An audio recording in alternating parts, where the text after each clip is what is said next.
May 31st, 2006. Stockholm, Sweden. The air in the data center was stale and cool, but outside, the heat was on. 53 armed police officers, a massive operation coordinated across international borders, were about to execute what they believed was the death blow to the world's most notorious piracy empire, the Pirate Bay. For years, this site had been bleeding Hollywood dry, responsible, according to industry reports, for billions in lost revenue. It had made a mockery of international copyright law. Now, the police were storming the building, seizing every single server, every cable, every piece of hardware. By noon, Swedish prosecutors were holding victory press conferences. The Hollywood executives were already raising a toast. The monster was finally dead. But here is the moment that redefined modern cybercrime documentary history. 72 hours later, the Pirate Bay blinked back online, as if nothing happened. Its new homepage mocked its captors with a pirate ship firing cannonballs at the Hollywood sign. This wasn't just survival. This was a challenge. They seized every physical server, they arrested the founders, and it still came back. If you can't destroy a website, you can't control the internet. How did 3 young Swedish hackers build something unkillable? And what did they understand about digital networks that billion-dollar corporations and global law enforcement did not? The story begins in Stockholm, 2001, in the most humble of settings, under a teenager's bed.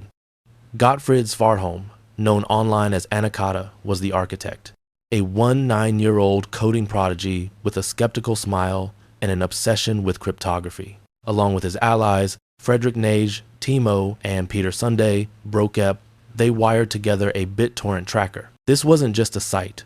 It was an experiment rooted in an ideology. File sharing had to be frictionless. No gatekeepers, no apologies, and absolutely zero tracking logs. Gottfrid's home server became the beating heart. The project caught fire instantly. By late 2004, it had a name, the Pirate Bay, and 40,000 users. Every torrent passed through his small machine. The bandwidth bills quickly forced them to upgrade. Their solution? They launched a hosting company called PRQ with one explicit rule. We host anything. We keep 0 logs. While their competitors folded under legal pressure, PRQ wore takedown notices like merit badges. The New York Times would later call them no questions asked operators with considerable expertise in withstanding legal attacks. In other words, they were daring the world to try and stop them. The dares piled up. When DreamWorks attorneys sent a cease and desist demanding the removal of Shrek 2 torrents, Gottfrid's response became internet folklore. He wrote, "Sweden is not a state in the United States of America. It is the opinion of us and our lawyers that you are morons. Go blank yourself." Polite as usual, Anakata. Instead of cowering, the Pirate Bay posted the entire exchange on their homepage. The letter went viral. Traffic tripled overnight. Every legal threat was free advertising for their outlaw brand. But the real genius was under the hood. Gottfrid wrote most of the code alone, including a custom tracker called Hypercube. This software coordinated file sharing across millions of machines simultaneously. At its peak, 25 million peers worldwide were connecting through the Pirate Bay. The key to its survival was redundancy. Every new user made the network harder to destroy. Every shared file created a backup. It was no longer a website. It was a distributed organism, growing faster than anyone could regulate it. This is the core concept that eluded law enforcement. They were targeting a location when the data had already been spread across the globe. The Motion Picture Association of America, MPAA, watched this growth with mounting fury. By early 2006, they were working Swedish diplomatic channels, pushing officials to act. The pressure was immense.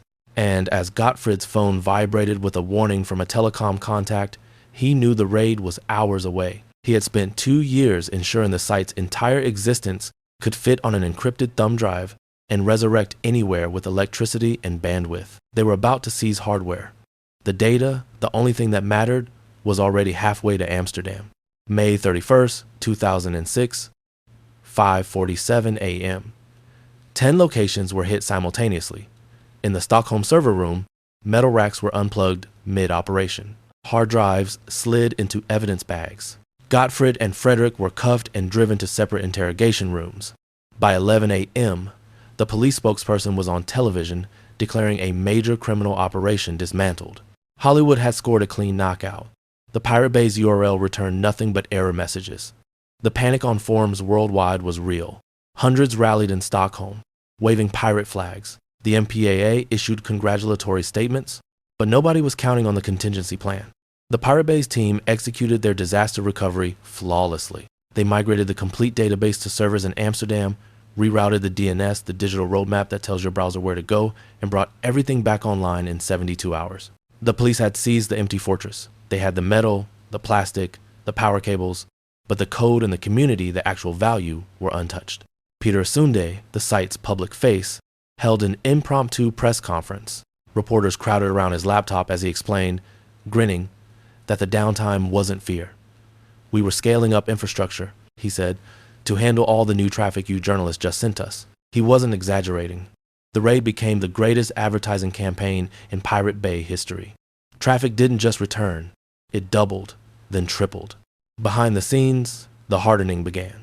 Multiple mirror sites went live across Europe and Asia. The codebase was modularized, designed to deploy on any server in any country within hours. Backup copies were distributed to trusted admins in 6 nations. Law enforcement had tried to kill the Pirate Bay and accidentally made it invincible. The prosecutors, humiliated, doubled down. They built a criminal case targeting the individuals. Meanwhile, the Pirate Bay posted the actual police warrant on their homepage, complete with sarcastic margin notes. "Lol, good luck with that. Try harder." This wasn't just digital defiance. This was a blueprint for how a decentralized network can route around physical threats. It's a core cybersecurity principle. You eliminate a single point of failure by distributing the load. The raid, meant to destroy them, had transformed the Pirate Bay into a global phenomenon, boasting 30 million visits daily. But if they couldn't take down the servers, the hunters had to change their strategy. They were now targeting the people. February 16th, 2009. Stockholm District Court. The trial, dubbed The Spectre, was designed to be a spectacle. The 4 defendants, Gottfrid, Fredrik, Peter, and Carl Lundstrom, the financier looked less like criminal masterminds and more like a band showing up for a gig. The prosecution framed them as facilitators of millions of copyright violations. The defense argued the Pirate Bay was perfectly legal under Swedish law, an index, not a host. They never stored copyrighted files, only torrent links that pointed outside. The trial often swung between high technical minutia and philosophical warfare. At one point, a prosecutor so badly mangled his explanation of BitTorrent that Gottfrid interrupted from the defense table to correct him, drawing laughter from the gallery. This was the clash of 2 different eras, the analog law versus the digital network.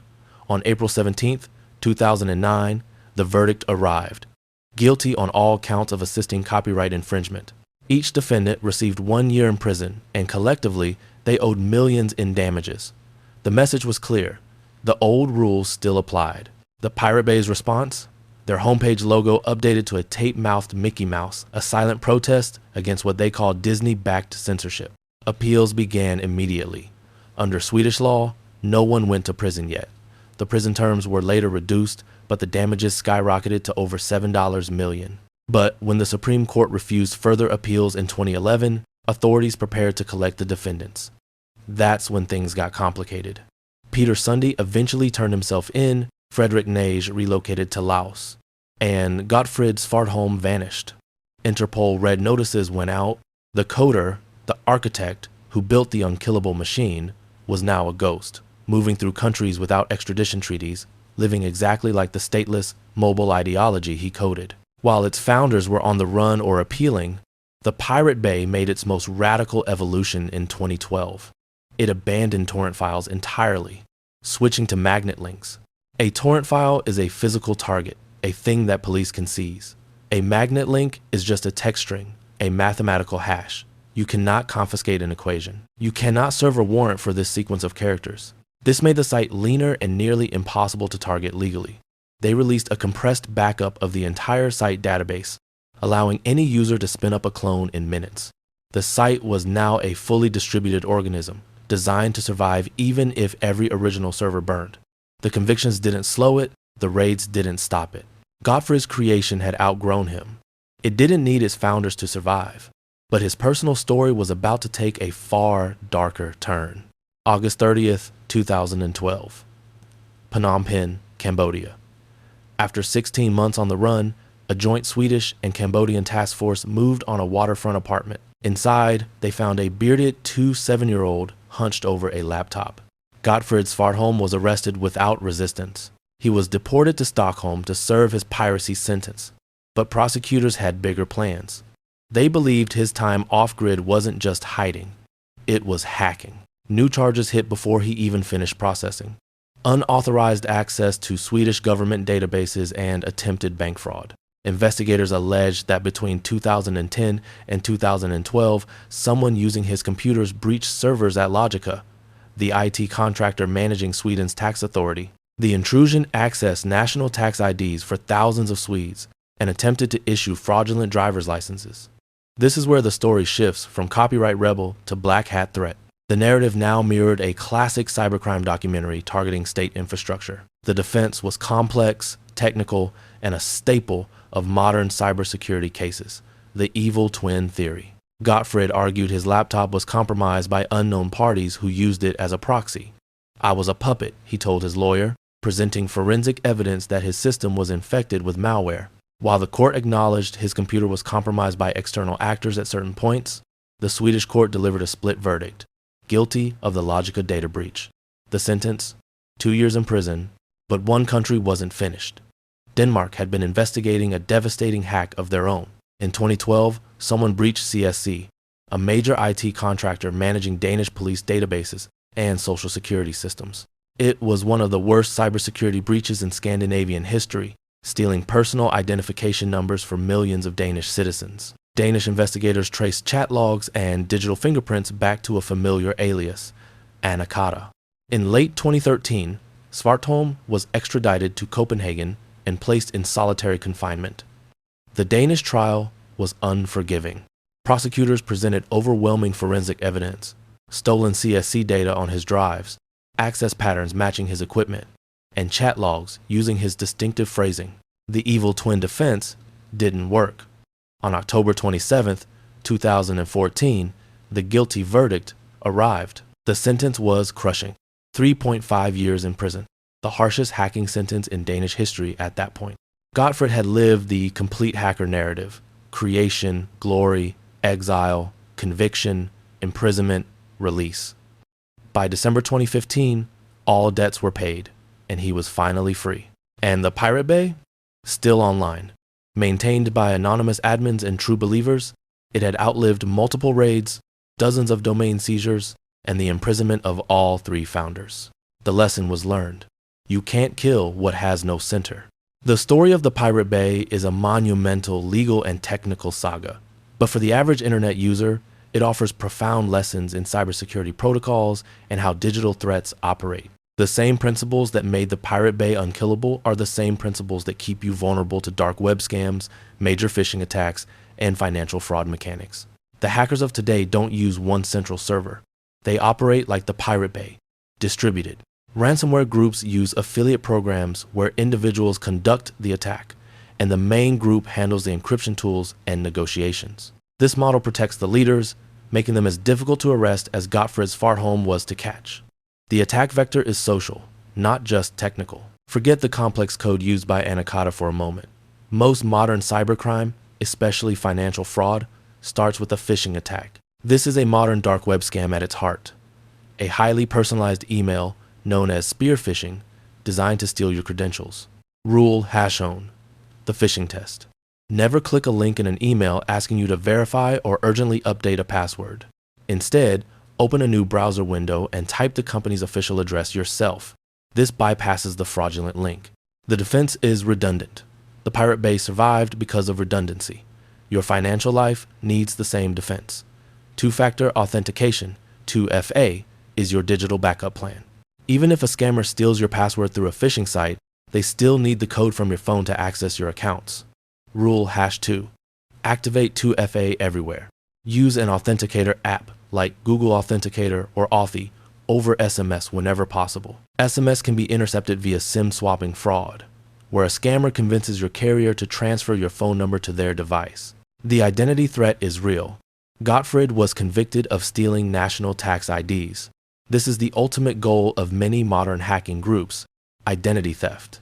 Once they have enough PII, personally identifiable information, they move to financial fraud mechanics, opening new lines of credit, filing fraudulent tax returns, or emptying bank accounts. Rule #3. Lock down your credit. Consider a credit freeze with major credit bureaus, Experian, Equifax, TransUnion. This prevents anyone, even you, from quickly opening a new line of credit until you temporarily unlock it. This makes it impossible for stolen data to be weaponized for new account fraud. The lesson of Anakata: Gottfrid Svartholm's genius was in architecting a system that was mobile, stateless, and decentralized. In the war against cybercrime, we must adopt the same mindset for defense. We can't defend one central fortress. We have to distribute our security and assume the threat is already inside. The establishment tried to kill the Pirate Bay by seizing its metal, but they failed to account for its software. They tried to stop the code by imprisoning the coder, but the architecture lives on. It is a defining moment in cybercrime documentary history, proving that when code becomes ideology, it can be almost impossible to stop. The story doesn't end here. The final sentence of the text referenced a cybersecurity executive named Aaron Barr, who tried to unmask the anonymous hacker collective. He declared war on the internet itself, and the internet struck back. If you want to see what happens when the hunter becomes the prey, check out our next video on the disastrous attempt to unmask Anonymous. If you found this exploration of digital architecture and legal defiance compelling, please hit that like button and subscribe to the Digital Sleuth for more deep dives into the shadows of the web. Stay vigilant and stay secure. I'm the Digital Sleuth, and I'll see you in the next investigation.